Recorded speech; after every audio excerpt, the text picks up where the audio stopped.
Now, over the weekend, I went to two funerals. I'm so drained. Um, I want to give my condolences to Christine Brethren and family. She lost her son to a bout with cancer. I'm constantly praying for you guys. The Lee brothers, I'm also praying for you guys. I'm so sorry that you lost your aunt, and may God comfort you all and be with you. I want to give 5 seconds of silence for the 9/11 people who lost their lives, the survivors and their family. So if you can join me with giving these people 5 seconds of silence.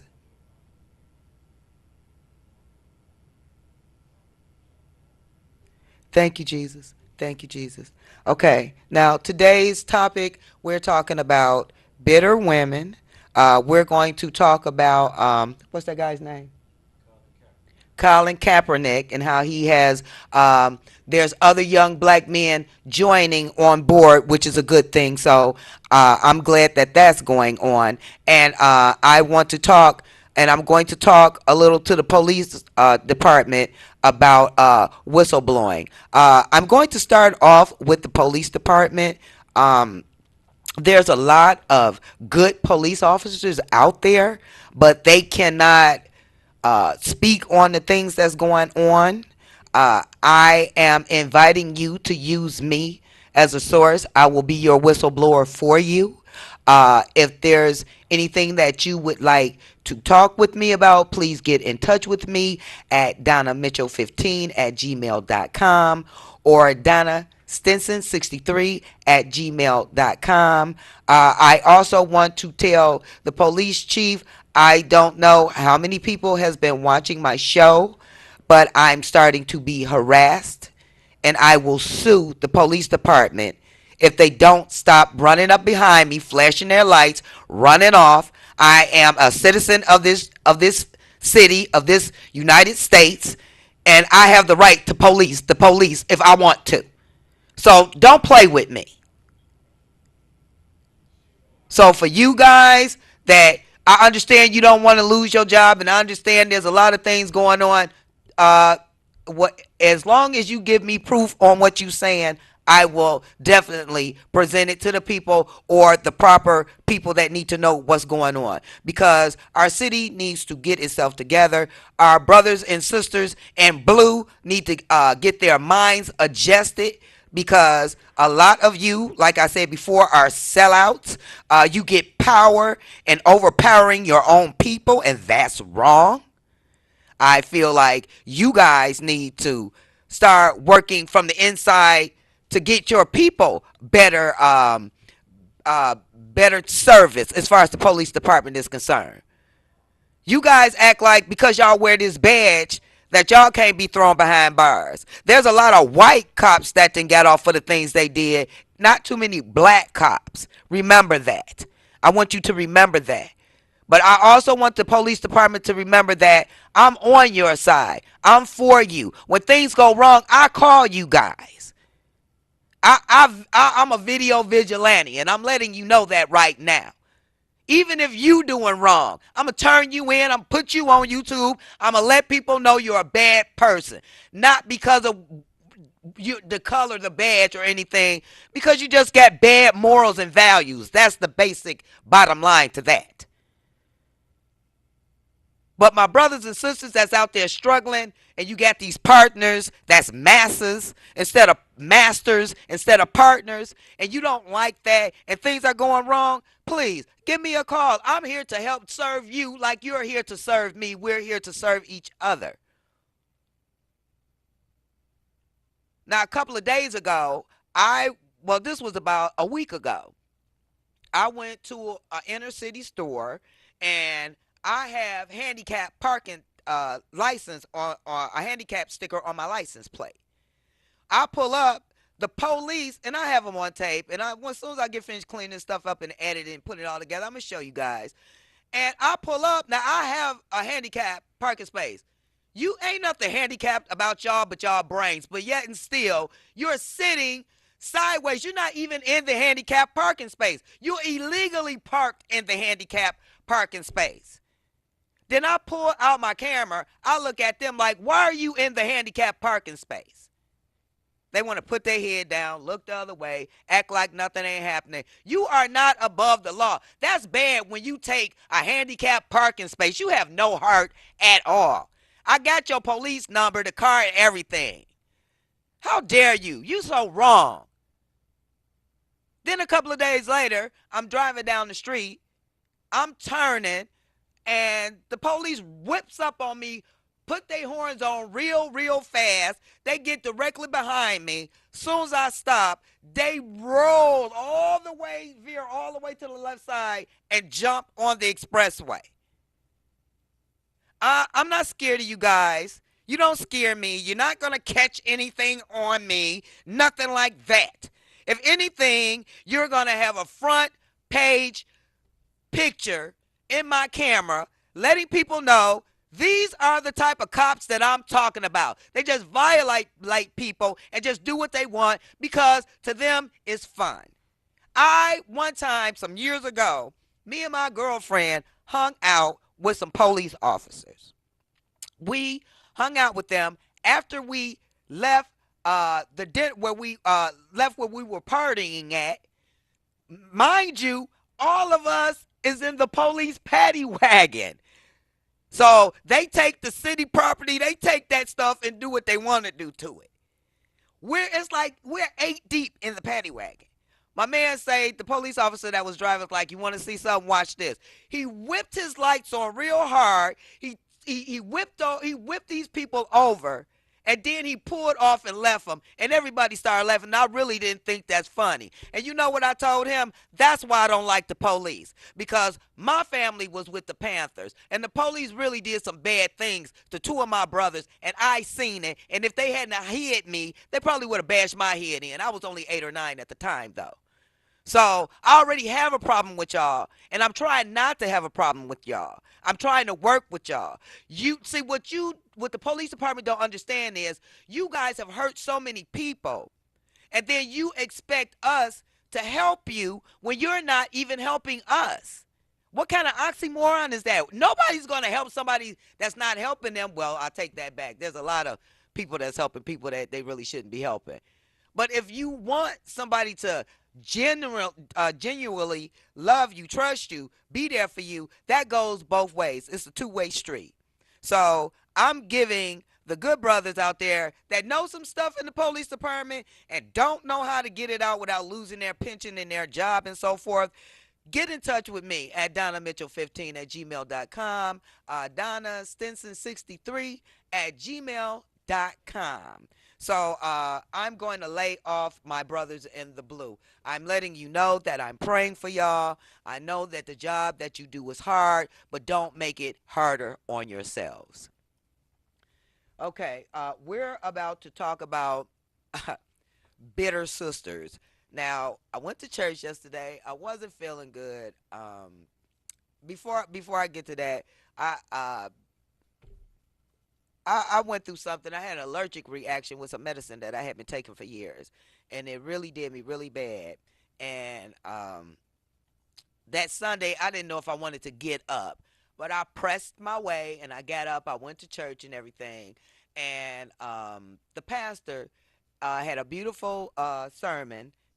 Letting people know that the time is now. You can still get up and be whoever you want to be. Don't let bitterness hold you back. Don't let bitterness, cause you not to love. Don't let bitterness let you miss out on life, basically. Don't let this entity, and it is an entity, it's a breathing, living entity.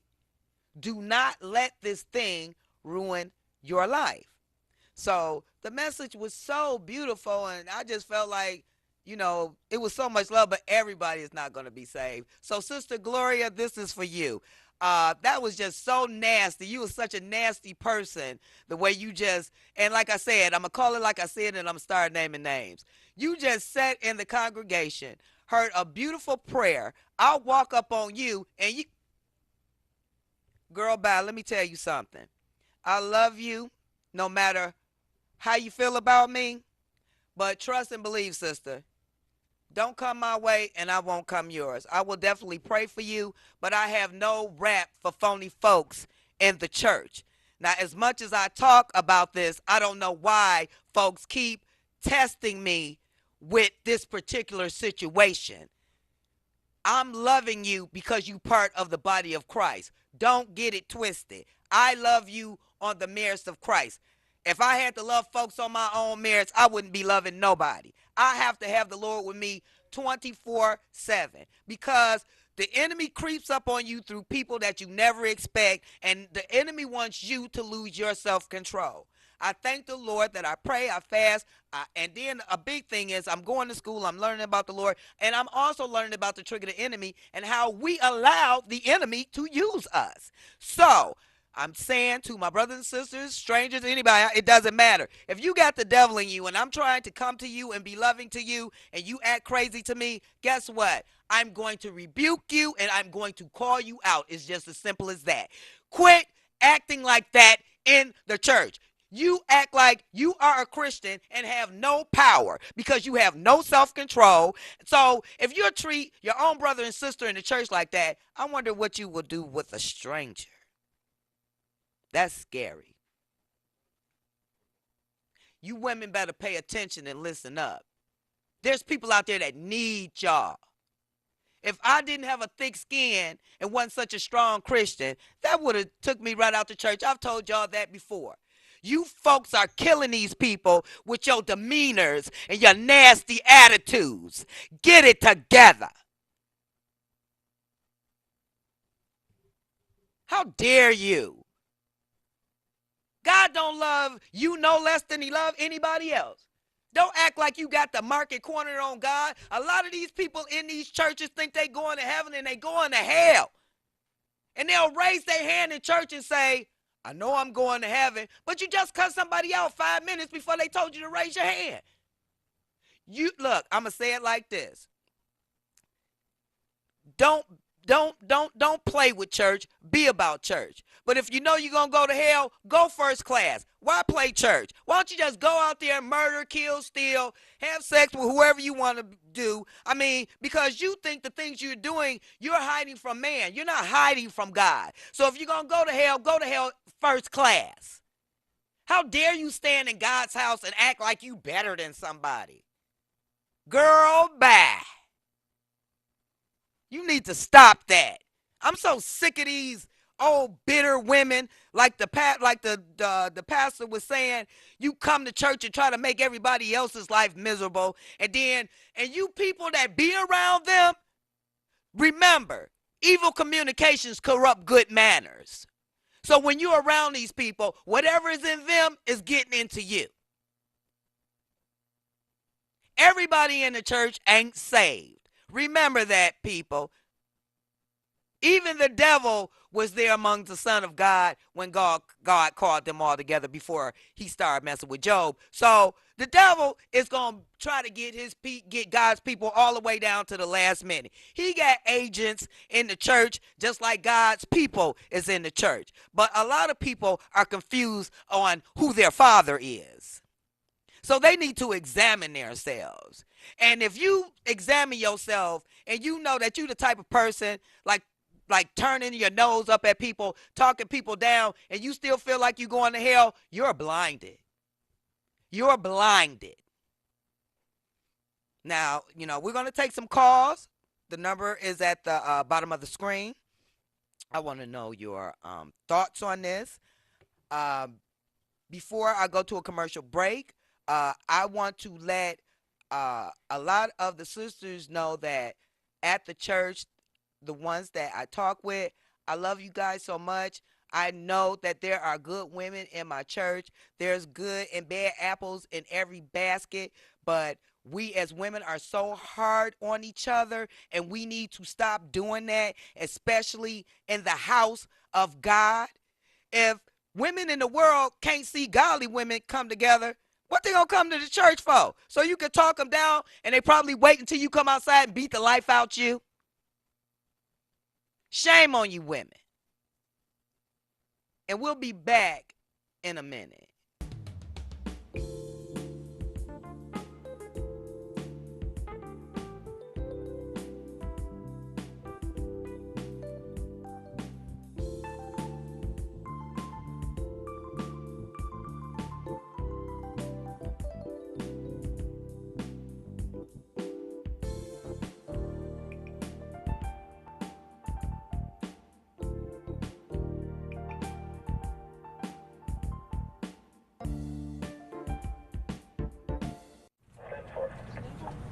Hey,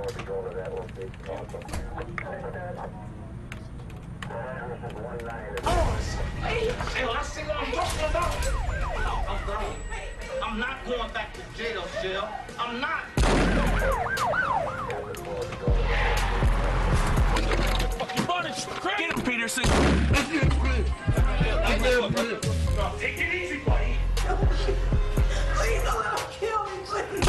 And the police just ain't killed my boyfriend. Again, this is your choice. Your choice. So don't you go beating yourself up about those bad things. You take those bad choices to make the wrong things right. 911, what's your emergency? Help me, my boyfriend just tried to kill me. How do you explain to the public your police force can't account for an entire hour?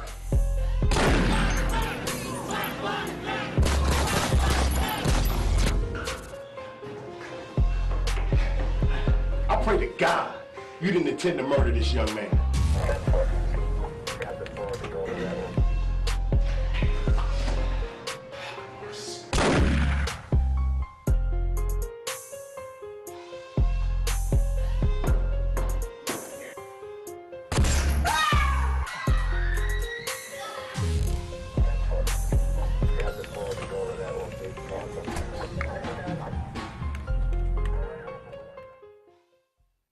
Reverend Glaze. Hey, Reverend Glaze. Hey, Sister Jackie. I love you. I love you. I love you. I love you. And I want to give a shout out to my son, Robert. He's got him a career going. It's really good. And he's really good at what he's doing. I see him as being an up and coming entrepreneur. Good for you. Thank you so much for coming back into my life and letting me see how things are working in yours. I love you so much. You mean the world to me. And a shout out to his beautiful wife, Doris. Now, Doris, when I first met her, she started going into a nursing program. She went through that. She worked and everything. She decided she wanted to be a stewardess. She got into the program. She got her wings, and she out there flying. Do your thing, girl. I love you guys. I love it when young people ain't afraid to do their thing, and they are not afraid to walk to the beat of their own drum. Good for you guys. Thank you so much for allowing me to be a part of the things that you do. Now, I want to talk about the young man who is sitting down for the flag and letting people know that, it's not his cup of tea. And it's not my cup of tea either. And I just feel like there's a lot of black men that's getting down on him, like Shaquille O'Neal talking about that wasn't the right time, or when is it the right time to cry out for justice? That's all I want to know. When is it the right time to cry out for justice? Everybody, Shaq, don't need a lot of money. You know what I'm saying? It's not about the money. It's about the principle of he's a young man, which I see your light haven't came on, but has. He loves his people. He thinks what's going on in this country is wrong. Bravo to all you black men that's standing up everywhere. And you young men, I got to say this, I'm starting to see less and less young men with their pants down. Thank you so much. I am praying for you guys. That lets me know that my prayers are working. I give so much respect to these young black men in the NFL, MLB, NBA, all this stuff. I give you big ups. Because if all of you, young black men, old black men, coaches, all stick together, just say you don't want to be a part of that no more, I believe that the stock market would crash. We have more power than these people want to let on. They're scared of us. Why? We're not going to eat you. We're not trying to take over nothing. We just want to be able to be us and be allotted the same amenities that you guys have. And emancipation, when we were emancipated, that didn't mean we were basically free. See, a lot of people think that's what it means. It just means that we didn't have to live in our master's house no more. Basically, that's what it meant. because the Declaration of Independence and the Constitution was not meant for slaves. Those laws were meant for Europeans, for white people. Why do you think at any given time they can put a new law on us? Because those laws were not designed for us. Thou shalt not kill, thou shalt. We wasn't doing that until they put us in a predicament and these enclosed, impoverished neighborhoods and keeping their neck on us systematically through school, through jail, because jail is the real plantation right now for black men. They do agriculture there. They're slave labor. They work. They don't get paid. And it's basically 88% to 90% of inmates in all the jails in the United States are black. There's more people imprisoned in the United States than in any other country in the world. Slave labor. China has 1 billion people in this country, and there's more people in jail here than it is there. Why is that? Because America is lazy. America just wants to keep using folks to do their dirty work. They like to brainwash folks. Some people like to be brainwashed. Colin, what's his name? Colin Kaepernick, keep doing what you're doing. Shaq, this man came to the realization that what was important to him was not standing up for that flag. Now I'm going to explain to y'all what I think that flag is. The white, if you can see, the white that's in the flag, I believe, represents the European nation. The red that's in this flag represents the spilled blood of all the black folks. The blue up here is the bruises and the battering that we've gotten. Those stars that's embedded in the blue, that's their mark on us. And we sit up here and deal with this every day. I was so upset. A couple of days ago, a young woman, 2 young women was driving in a car. I got all this stuff on tape. I'm trying to get all this stuff edited up because I want you to see it. I really do want you to see this stuff. And they were driving. It almost caused an accident, a 4-car accident. Now, mind you, I got all this on tape. This woman had the nerve to pull up and say, BITCH, what you taking pictures for? Boo, you'll be up soon. Caller, you have 30 seconds. Caller? Oh, yeah. I wanted to, can I put my 2 cents in? If you look up the Act of 1871, you will find out that the 41st Congressman, without any consent of the people, committed treason. And so, therefore, our Constitution was rewritten and set up for corporations. And you know corporations is nothing but ma'am. That don't look like us. Thank you for taking my call. Oh, you're very welcome. Have a blessed day, and you be safe now. Thank you. Thank you so much, caller. And with all this being said, I want you to support your black men. So, black men, before I leave, I'm going to say this poem to you. And it's called From My Heart to Yours. My heart so aches when I read the black man's case. A case of true unbelief. Beating, hanging, separations from family, and a tear you bet not share. Oh, what horror it must have been not to stand up and do nothing instead. I wanted you to know the black man is a power to be reckoned with. Why do you think they since then tried to divide him? Please, dear, please respect the black man. He was the first soldier of war. So to all my black brothers and to all of the fallen brothers and all of the ones in 9/11, I salute you. Until next week, stay strong.